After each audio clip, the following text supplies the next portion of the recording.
Buick and Togethxr have teamed up to increase representation and gender equality in sports because girls everywhere deserve a chance to play on a level field. Join the conversation as we see her greatness. What's up, Dallas? How are y'all? Woo! This is a good crowd. I'm excited. I am excited for you all. I am personally thrilled about these two women. I am thrilled to introduce these two legends, icons, greats, fill in the blank. They're extraordinary humans. But first of all, hello. Are we excited for some college hoops tonight? Yes? I'm seeing various colors. I'm seeing where everyone's allegiance lies. We'll see about that. We'll put that to the test in a little bit. I'm Brooke Baldwin. It is so nice to be here in Dallas. And listen, we're here thanks to Buick. Buick is a proud partner of the NCAA. You see the beautiful cars. We're all about the See Her Greatness campaign. So if you see greatness tonight in these games, you guys please use the hashtag See Her Greatness. And we're here thanks to Buick. You know, Buick is all about inclusion and equality and representation. And so let's give it up for Buick, you guys. This is huge to be here, thanks to them. Huge, huge, huge. Buick, we love you. We love you, Buick. And obviously, I'm preaching to the choir here because we're all here. We get women's sports, right? We need to make sure that everyone else understands and loves women's sports. All the people, especially the people in Houston, right? We're here because we love these ladies and we want these teams to win. And we're about to have a whole conversation today just about basketball, about what matters, about how we can increase, these women, these extraordinary athletes, their visibility, right, on and off the court. And so you're not here for me. You're here for these two that are in this Buick bus behind me. So without further ado, shall I bring them out? Shall I bring them out? By the way, you all are going to have a chance to ask them some questions, so start thinking about what you want to know from these two women. So let me begin with six-time WNBA All-Star, named one of the league's greatest players of all time. She went on to make history by becoming the first paid full-time female assistant coach and, yes, first female acting head coach. Obviously, I'm going to ask her about that. One of 8 people honored in 2021 with a Legacy Award presented to recipients for the community outreach, local activism, and commitment to inclusive excellence. Ladies and gentlemen, welcome to this Buick and Togethxr Huddle, the Buick stage, Becky Hammon. Yes! Here she is. Take a seat. Take a seat, coach. I'm not done, y'all. I'm just getting started. Coming up next. After an extraordinary career spanning 3 freaking decades, you can quote me on that, as the world's premier point guard, she has left her mark the world of women's sports and really, y'all, just sports, full stop, okay? The W's all-time leader in assists, retired in September 2022, has since launched a new production company called A Touch More in partnership with Togethxr, so we'll talk about that and what she's up to. A living icon, this athlete is selfless, driven, encouraging, funny, and has an insane sneaker collection. Let's bring out the GOAT, Sue Bird! What's up? Ladies, how are we? Good. Good. Happy to be here. Happy to be here. Happy to be in Dallas. What you up to? Work. Not working. Just give me a little bit about what you're up to, and then we'll get into more of it. But Sue, just, snapshot of the life of Sue Bird. Go. It's pretty chill these days. No basketball, little bit of working out. Okay, we'll discuss. Put a pin in that. Becky? I'm just working. Just working, she says. Being a mom. I remember we were talking last year in Minneapolis, and we were talking about how so much has changed in terms of the Final Four, even like the branding for women. It all just feels major in a way that back in the day maybe didn't feel quite this large, this important, this elevated on this sort of stage, would you say? Well, back when I was playing in the 90s, You had to open up the paper. The visibility of the game. Yeah. The game is at such a high skill set right now. I obviously stepped away and was on the men's side for 8 years, but when I got to come back and see my own team, obviously I played against Sue a lot, but the skill set of these girls, I'm like, they're better now than when I was playing. So the game's in really good hands, and it's just been exciting to kind of see the skill set grow and grow and grow with this next generation of women's basketball players. I'm like, you would have been fine. I just want the record to show. If I was doing it, you would have been just fine. Speaking of the girls, so let's talk about the fact that we're here, the Final Four tonight. You know, you all know what it feels like to have, you know, to play on this sort of stage, and the pressures and the stakes, and also just the excitement, like being in the hotel. I'm like, I see the parents. I'm excited for the parents, you know, who put in all that, you know, just sacrifice so these kids have been able to play all these years and make it here. What are they thinking, feeling, doing right now, Sue? Probably crapping their pants a little bit. No, all jokes aside, I think the beauty of being an athlete, you know, especially in college, you start with preseason, you know, you start your preseason games, then the season starts, so on and so forth. And really what happens is that body of work, all of the, you know, the money you're putting in your bank account, for lack of a better, it gives you that confidence. So when you get to these big moments, you already did the work. You already know, you know, what you're capable of. You already have felt it and tasted it, and you can relax in the fact that you already did your homework, so to speak. Yeah. You know, I feel like when you ever make especially for college kids, those school analogies, is like, how do you feel when you go to a test and you haven't studied? Yep. You feel a little nervous, a little anxious, but what if you've studied your butt off? You feel great and you feel ready, and I guarantee you that's how these 4 teams feel. Okay. Would you agree? I mean, yeah, the parents have it 1,000. I think they're dying 1,000 It's tougher for the deaths, parents? for sure. As an athlete, you're going in, you know you've done your work. You know, and when you have somebody like her, like, I know who I'm drawing a play up to hit the last second shot. Yeah. It would be her. Yeah. So, you know, they've put in the work, and then they just have the great ones really just, they don't feel the moment. They're just in it. It doesn't really affect them. And I think we have some great ones in this Final Four. These are generational type players. Yeah, give so it I'm up. really excited They're to see amazing. them. Superhuman. What would you have been doing? I'm such a nerd. I love knowing, like, okay, day of, huge game, Final Four, I'm in my hotel room, or maybe I'm, you know, I'm listening to the music, my go-to playlist, am I superstitious? Like, what's happening the afternoon before the games? I want the details. Don't you guys want to know? Like, what are they doing? Like, it's the most unsexy thing ever. Naps. Napping. Eat. For me personally, like I said, I try to do all of my preparation prior to that afternoon. Yeah. So then that afternoon comes and I can just chill. When I'm in the locker room, okay, obviously in college, this was different. I don't really remember. But when I was in the locker room these last couple of years, it's like I'd open my phone. It's like that 20, 30-minute period where it's just you. I'd open my phone. I'd be on real estate apps. I'd play backgammon. It was just like whatever wasn't about basketball is where I started like leaning toward, just to get away from it for just a hot second, because it's once game time starts, you're all in. It's on. Law and Order for you. What was your I was a show of choice? Yeah, I typically would you get up, you go to shoot around. Of course, you go to shoot around. I would shower. Showering is good. Eat, and then nap. Napping. I didn't really watch any shows. Yeah, but it's not. You're not really looking at your scouting report because, like you said, if you're cramming, you're in trouble. Yeah. You're in trouble. Yeah, Not a good sign. Don't cram. And now we know who's looking at their scouting reports. By the way, we have apps, so we know who's looking and who's not looking. Yeah. What? Let's open up the door to college years past. What were like? Let's relive. If you could relive one college hoops memory, a game, a moment. Let me start with you, Becky. What would be that moment that you would want to go back to and do again? Because it was awesome, not because it sucked. Well, I grew up in South Dakota. Like nobody. South Dakota. Any South Dakota? Iowa. Come on, we're close. We're in the same cornfields out there.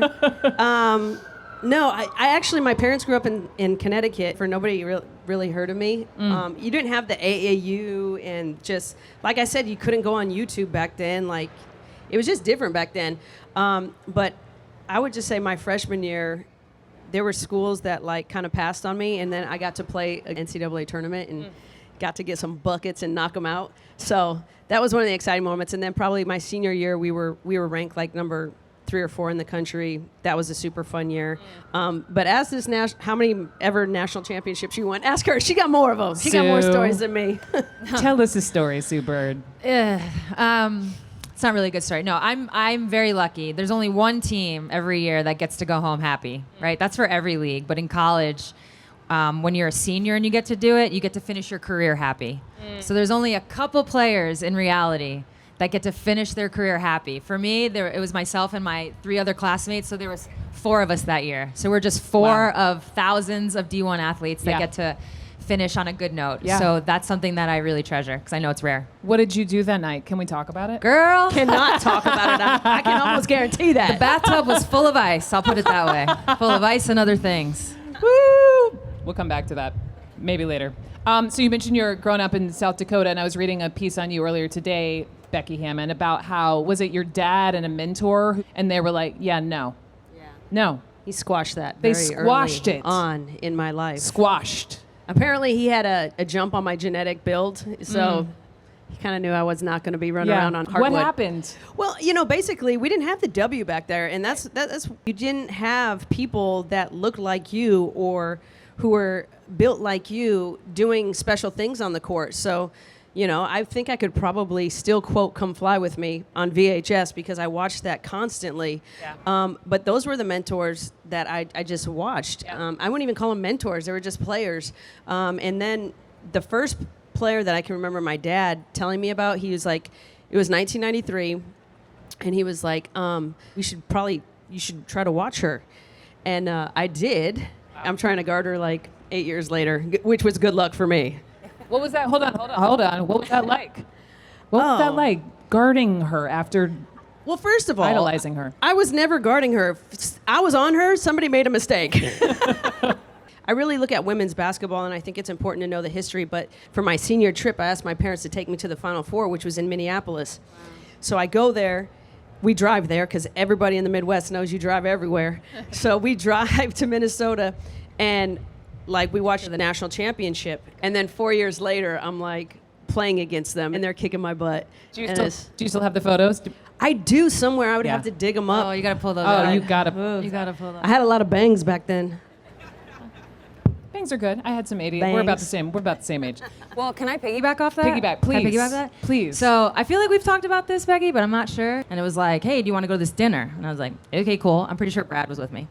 I was like, okay, cool. So we go to this dinner, and in walks... I'm going to make sure the mic's on for this. In walks Becky Hammon. And I was like, oh my God, it's Becky Hammon. So yeah, I'm a college kid. I'm just starting to understand that there's a world of professional basketball that is waiting for me because it's so brand new. And here's this player. I knew your whole story at that point. Being a New York kid, I watched you those summers. So that was my starstruck moment where I see Becky Hammon walking. I was like, oh my God, I'm about to have dinner with Becky Hammon. Now you're huddling. And then I had to guard her. And then we had lots of dinners together after that. Wait, but Sue, I mean, I remember we've talked about, you also similarly, the W wasn't in existence till what, 97? 97, yeah. And who was the first, because, I'm sure you two idolized, a bunch of extraordinary male athletes, but do you remember who the first woman was? Similar to Becky, my dad was like, hey, there's some show on women's basketball on TV, come check it out. And I was like, all right, whatever. I'm 11. Yeah. So I go downstairs and I was like, oh, we look alike. Yeah. This could be, and then you fast forward a couple years, I actually got recruited. Coaches this could be you. Look at what she's done. Olympian, all the great things. Yeah. And so in that moment, that 3-4 year period, I could be her one day. Just to go back, it's funny because this generational matters, but I wanted to go back just to one quick point. Yes. Then you have the 96 Olympics, and then you have 97, that kind of, momentum. Those three things really kind of, in my opinion, set the stage for women's basketball to be really where it is today, and it's just really important that we keep growing it, keep investing into the next generation so that it continues to be great. Yes.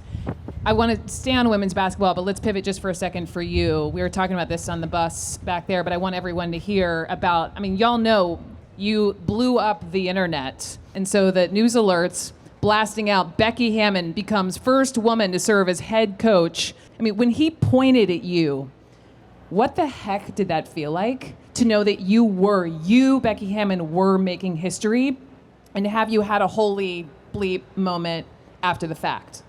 It was when he did it in the moment. It was just like, I don't know. Like we were saying, you're so competitive. It was just like my mind is just like, You're like, of course, I'm going to do Okay. the thing. if it's possible, right? No, so you go into competitive mode. You've been doing this, like, you've been doing basketball your whole life. So if there's one place I'm completely comfortable, it's on a basketball floor. Yep. And so when he pointed to me, it was just like, all right, let's go. And, you go and you run your huddle, and the aha moment, like, after, honestly. I was actually more pissed that we didn't win the game. I really wanted to win that game. But didn't happen. It's incredible, though. Incredible. It was fun. And yes, give it up for her. History, this woman. And you. Let's talk about what you're up to now. I'm so excited for you in this giant pivot. I mean, Seattle's sad. We're all sad, but also I am so freaking excited for you and what's coming next. So, A Touch More, this production company. What is it? What can we expect? What sort of stories do you want to tell? Yeah, it's basically just, Megan and I, obviously, both athletes. We have a ton of stories to tell, a ton of bones to pick. And so I think what this production company is, it's really just an extension of the conversations we have when we're just like at home hanging out, chilling. And what we talk about is obviously in the world of women's sports, but in the world of like women in general, there's so much that's not told. And there's so much that's thrusted on us just because it's always been done that way. Like, I'm sure for you guys, there's so much in your lives where it's like if you were just take a second and question it, wait, why are we doing it that way? And so with that in mind, we want to kind of blow it up a little bit. So it's one part blowing it up and trying to Wait. What does blowing it up mean? Like society. Okay. You Just heard like it here all of first, it. folks. It's going to be blown up. Yeah. Okay. So trying to change literally how society works, how culture works, but also make sure we're telling stories that you don't always get to hear. Like what? Can you give us a little sneak peek? We're still in us. flux in this way. I don't have anything off the top. Sorry. Okay. Way to go, Brooke. Well, me that's on my the job, spot. asking the tough questions. No, I don't have anything that I can share publicly Okay. just yet. But, we did start out, when we launched our company, we did start out with a 30 for 30 podcast. Yeah. That was called Pink Card, which is about the women of Iran and just how they weren't allowed into soccer stadiums at all. It's actually an epic listen. I'm not just saying that because we helped put it on. But things like that, where people need to understand what's happening in the world, because the only way to be able to question what's happening in your own little world is to also start hearing about what's happening in the world at large. Yep. I've got one more question, and then we're going to have a little fun with you guys, and then you're going to get your chance to question these ladies. But, I find as just a genuine fan of sports and women's sports, I want to issue a challenge to every single person who's listening today. We know how incredible these women are, but we all have that friend who's like, wait, why are you going to Dallas? And like, but women don't dunk, and it's just not as exciting and whatever. And I want you all, this is your assignment from me, from these ladies, to figure out who that person is, that friend, that person in your family. And after you're here in Dallas for the weekend, you're going to go back and you're going to find those people and you're going to tell them what? How do you two explain to just people who just don't get it yet, don't understand? Say, Becky Hammon told me to tell you what? Sometimes I'm just like, you can't help stupid. I love like, that. there's some people that, like, I guess I've come up against stupid so many times. I'm like, you can't reason with an unreasonable person. That's why they're unreasonable. So sometimes I'm just like, for me, I've really enjoyed watching these women, because they can really score the basketball. I don't really enjoy watching games in the 50s. Just saying, there's been a lot on the other side. The games have been in the 50s, and it's not because your defense is so amazing. It's because some of these girls can flat out put the ball in the hole. And so for me, I've really enjoyed the women's side. Sue in Seattle, my team in Las Vegas. To me, there's a reason why people loved watching our teams, and it's because we put a great product on the floor. And I think the women's game, you put a great product on the floor. Why can't Joe Schmo down at the YMCA appreciate what these women do on a night in and night out basis? Mic drop. Close us out, and then we're going to have some fun. Similar to Becky, is like, I don't waste my time with the unreasonable Joe Schmo, but I do think there's like a group of people out there that might be on the fence. And what I like to challenge them is just, if you were to not compare, how would you feel about the game? Because I think people get lost in the comparison to the men's game. But if you were just to look at it and appreciate it on its own, how would you then feel about it? And sometimes it's like you wish you could just put it, like if I put a blindfold on somebody and I rattled off all of the Did you do that to our refs? No. 3 blind mice. If you put a blindfold on somebody and just rattled off accomplishments, they'd be like, dang, that's impressive. But it's something about when they take the blindfold off and see it's a woman that it gets changed. So somewhere in that wheelhouse is what I like to challenge people. Go ahead, Becky. I would just say, to add to what she said, first of all, you used the hockey explanation a long time ago. Like, I'm not necessarily a hockey fan, but like you said, I don't get on air and bash hockey and how terrible a sport, like blah, blah, blah. And I just wish it would be the same for women's basketball.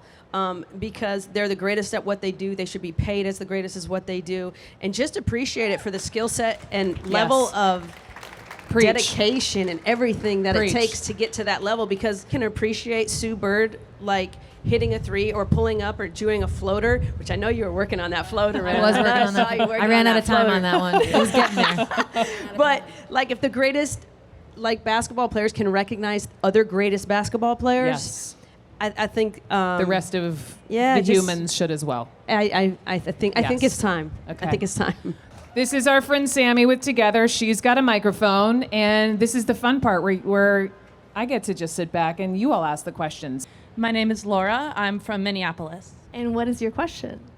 My question is more about support at the collegiate level. What advice would you have on how universities need to, support and grow their women's games internally and externally?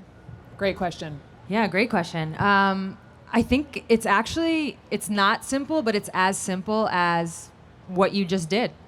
You had an opportunity with a microphone in front of you and you spoke about it, and now all these people got to hear that. And maybe there's somebody in this audience that works at a school and could take it back with them. And sadly, a lot of the times the work does fall on the people that are being impacted negatively. But it is up to us to use our voices, to use our platforms when we can. I don't really know the inner workings of universities, but I do know pressure works. And so sometimes you just got to put that pressure on. Hi, I'm Gina. I'm from Minneapolis. I have a question about, my sense with the W is that the next big opportunity for like an infusion of cash is like media rights deals that are coming up sort of soonish. So as fans, maybe if we're not rich fans, let's say, how can we help? Well, first of all, we're in the entertainment business, so showing up and putting butts in the stands helps and goes a long way. And it's a little bit, piggybacking off the college thing, it's a little bit grassroots. Like, there's so many people who are still very closed-minded about women's basketball where it's like they actually come to a game, they're like, oh, I really loved that. Like, it's a little bit of a different feel. It's fun, it's rocking, it's a lot looser. But also the product. I mean, we really have really unbelievable women's basketball players where, they're pulling like 3 feet over half court, just like whop. It's like, okay, so the product is great. The more eyes that we can get, the more visibility. But honestly, showing up and actually when you can watch it online, great. But when you can turn in, sometimes I just turn my TV on if I have to go somewhere. I'm recording it or I just leave it on. Because at the end of the day, we are entertainers. You guys come to watch us to be entertained. And so we want to put a great entertainment product on the floor. I'm from Chicago, and my question is for young athletes, what's your best advice of getting discovered for college? For being discovered? Best advice for getting discovered for college. I don't know if I have best advice for that. Because when we were growing up, there wasn't like, you had AAU, and coaches came to AAU games, and that was it. But I think in terms of your play, when you're in those scenarios, like I don't know if you go on social media now and post videos of yourself or YouTube, so I can't really talk to that. But what I can speak to is when you're on your teams, you're not going to stand out by doing the flashy thing. You're not going to stand out by trying to go out there and create a highlight reel at all times. You're going to stand out by being a good teammate. You're going to stand out by being encouraging to your teammates, by talking, by playing, the quote-unquote right way, by playing hard. Those are the things that when coaches pull up to watch, that's what they're really going to notice. Because if you can score and you can pass, you can shoot, and you can do all these things, that's going to just show up. That's going to show up because you're playing the game. But if you can do all those other little things, I always hear college coaches say when they go and watch, That's what they're looking for. We'll see you in the W. Y'all, thank you so much, Buick and Togethxr, and of course, give it up for Becky and Sue. They're gonna hang out for a little bit, you guys, so we'll form a nice little line, and you can come say hey, sign some things. And also just a heads up, I mentioned it off the top, but again, huge thank you to Buick for hosting us today here in Dallas. Huge. And make sure you come check out the See Your Greatness bus. If you see greatness in any of these games, which you will tonight and then Sunday, hashtag See Her Greatness. And then I will be back, if you want more of this, on Sunday, 11 a.m. in these seats. All right, so join me Sunday ahead of the big one. And thanks, y'all.